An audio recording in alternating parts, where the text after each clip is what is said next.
Je pars donc de Bruxelles pour Amman, capitale de la Jordanie, avec un changement à Istanbul. Plus ou moins 6 heures de vol.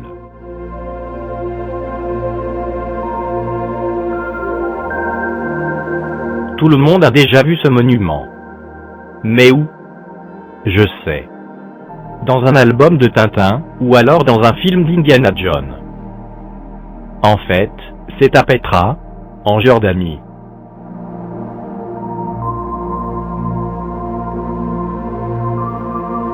En une bonne semaine, je vais traverser la Jordanie du nord au sud, avec l'impatience d'arriver à Petra.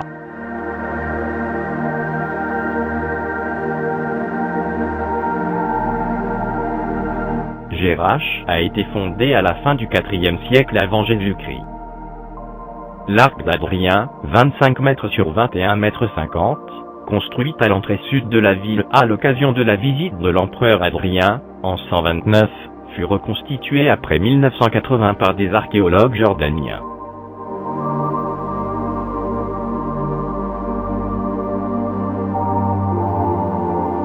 Le forum ovale est sans doute le plus grand forum de l'Empire romain faisant à la fois office de place publique, d'agora et de marché. De nombreuses boutiques ont été retrouvées à ses abords.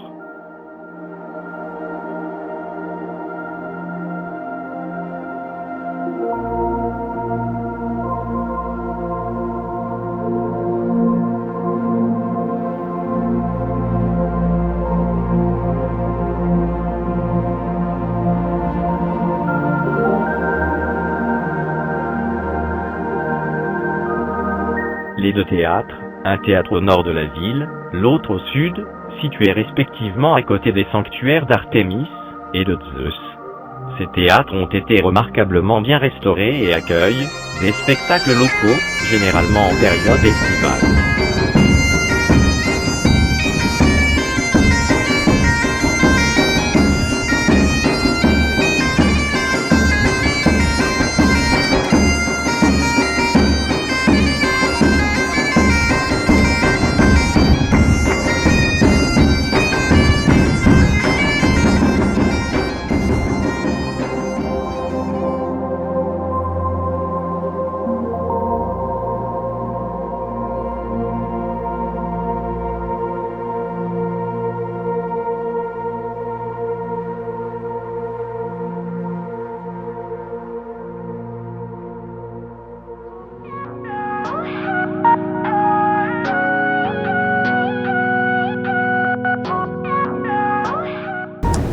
Alors, derrière le Jourdain, le mont Nebo est un sommet de 817 mètres, situé à l'ouest de la Jordanie.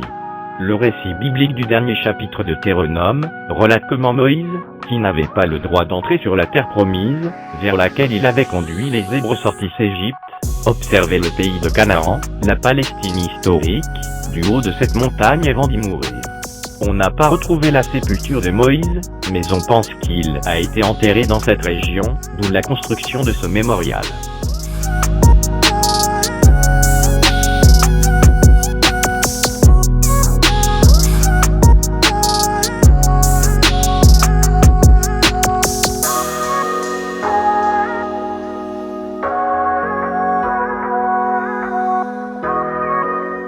On flotte sur la mer Morte. Cela, ce n'est pas une légende.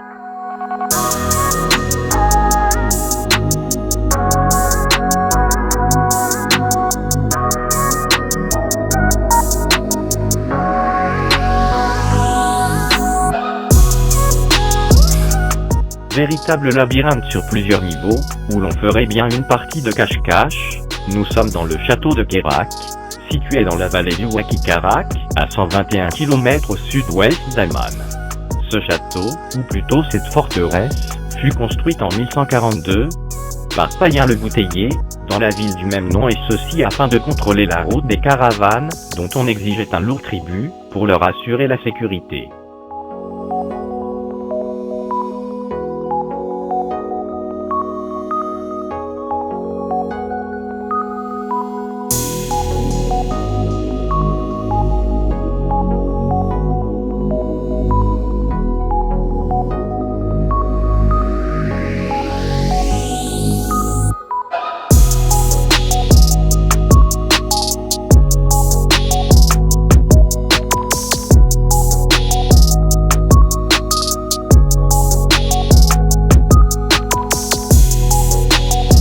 enfin, je suis à Petra. Le réel but du voyage. Vais-je être déçu ou admiratif? Allons voir. Je dois d'abord traverser un défilé long de plus d'1 kilomètre. Large de quelques mètres seulement et haut de parfois plus de 100 mètres. Cet endroit est appelé le Siq.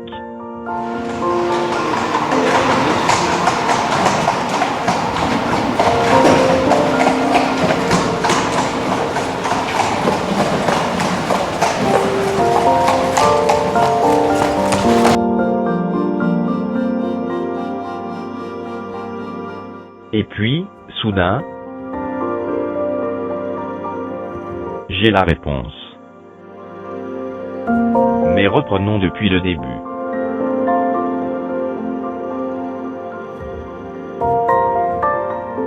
À l'entrée du site, le seul chameau de Jordanie.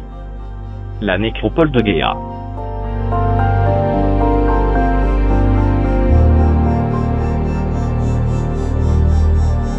Le Siq, qui marque l'entrée dans le village,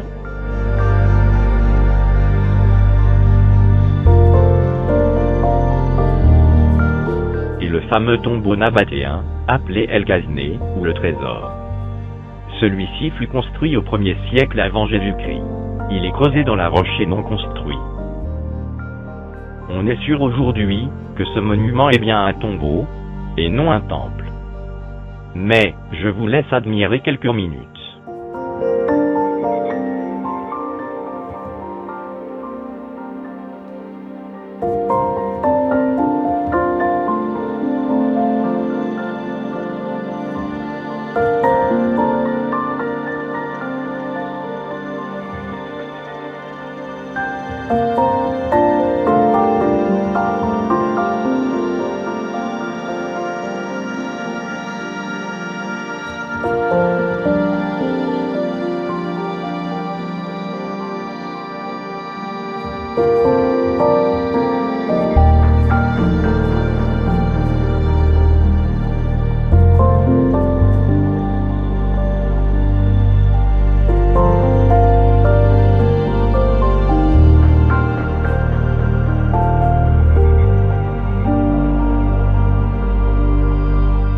Comme partout dans Petra, les splendides couleurs du grès, dans lequel la façade de 40 mètres de haut sur 28 mètres de large est creusée, change en permanence en fonction de la lumière. Spectacle permanent garanti.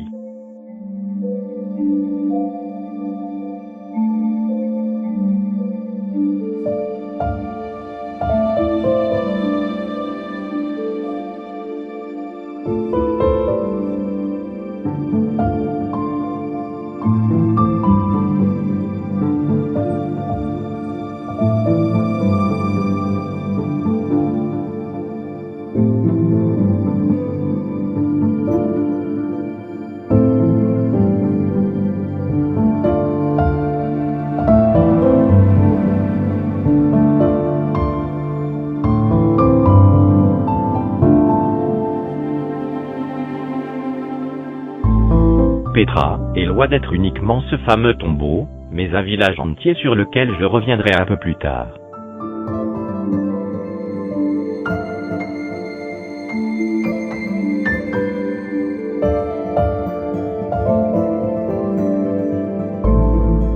Je me dirige directement vers le deuxième endroit le plus connu de Petra, où m'accueille une magnifique petite fille.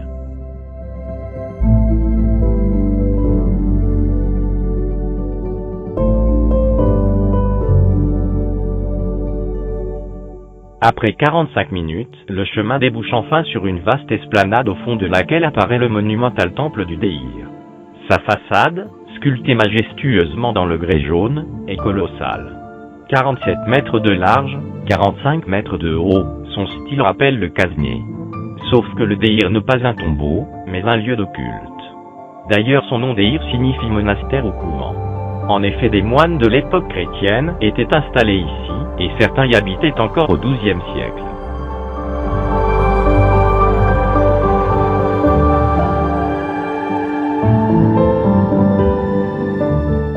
Après la montée, il faut redescendre les 800 marches. Mais la vue en vaut la peine. Ici, les tombeaux royaux, que je vais aller voir d'un peu plus près.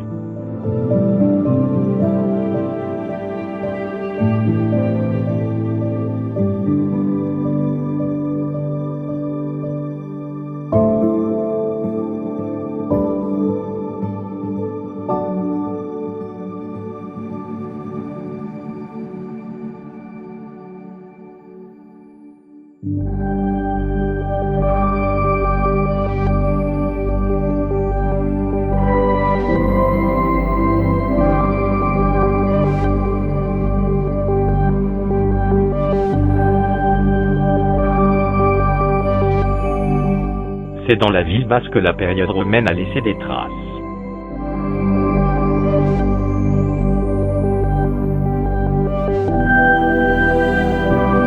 En grec ancien, Petra veut dire roche. En remontant vers le trésor et la sortie du site, je me rapproche des tombeaux royaux. Et je peux admirer les splendides couleurs de cette roche.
Avant de sortir, je ne peux m'empêcher de m'attarder encore une fois devant le trésor. Pas trop de regrets, puisque je reviens demain pour une longue montée vers un point de vue, paraît-il splendide.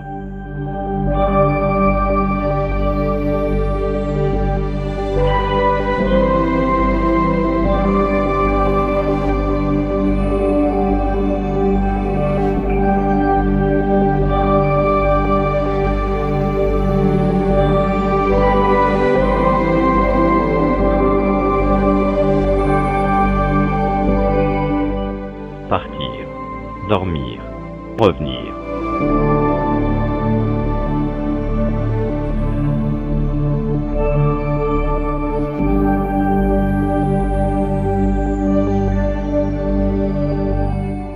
Début de la longue montée vers ce fameux point de vue.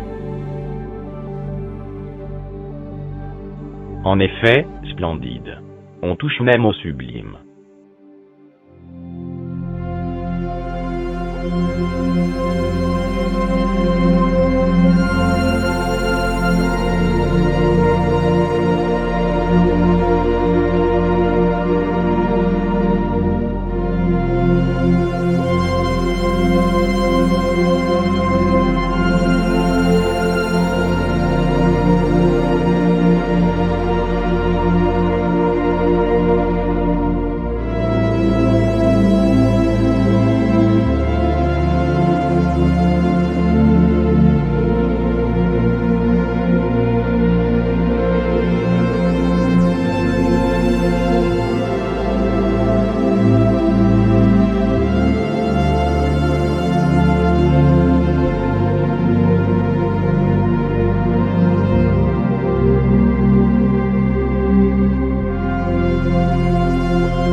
Encore un petit effort, et je me retrouve à la verticale du trésor.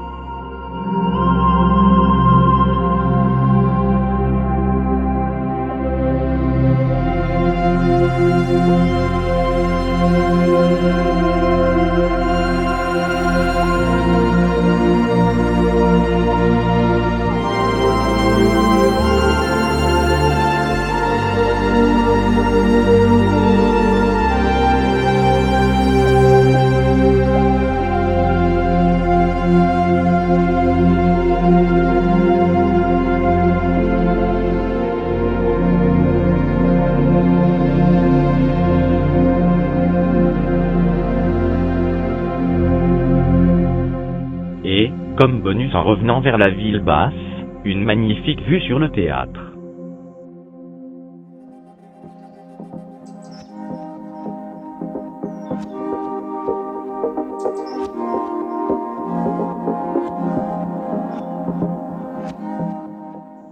J'aurais été suivi depuis Gérache. Non, ce n'est pas lui. Ce n'est pas possible, ça doit être son frère.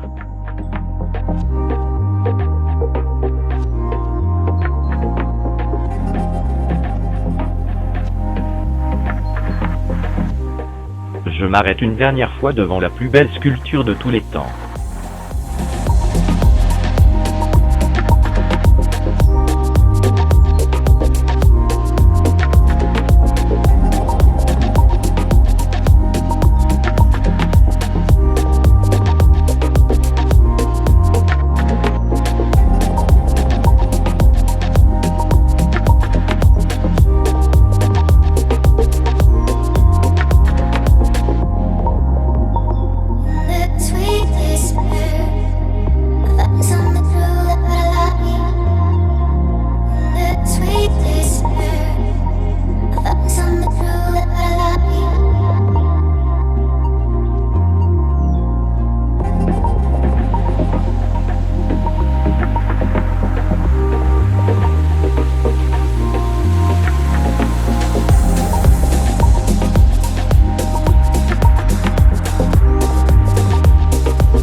Il m'est très difficile de quitter cet endroit, car demain, je serai parti.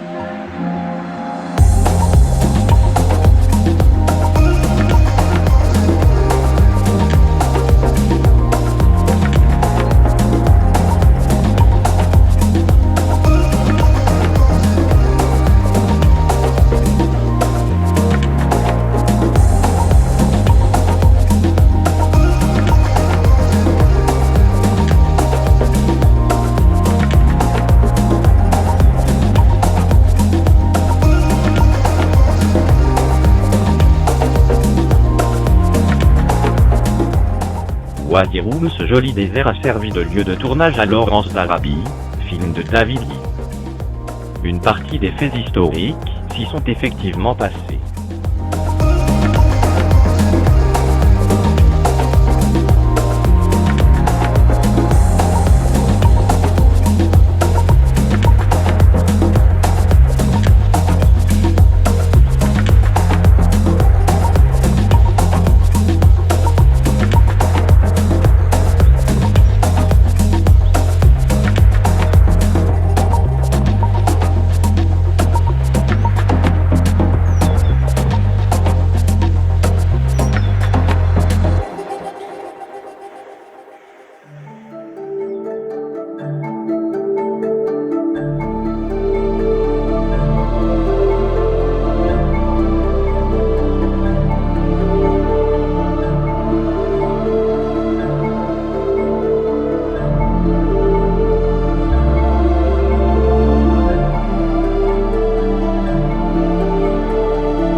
à Amman, juste avant de reprendre l'avion, je peux encore voir le théâtre très bien conservé.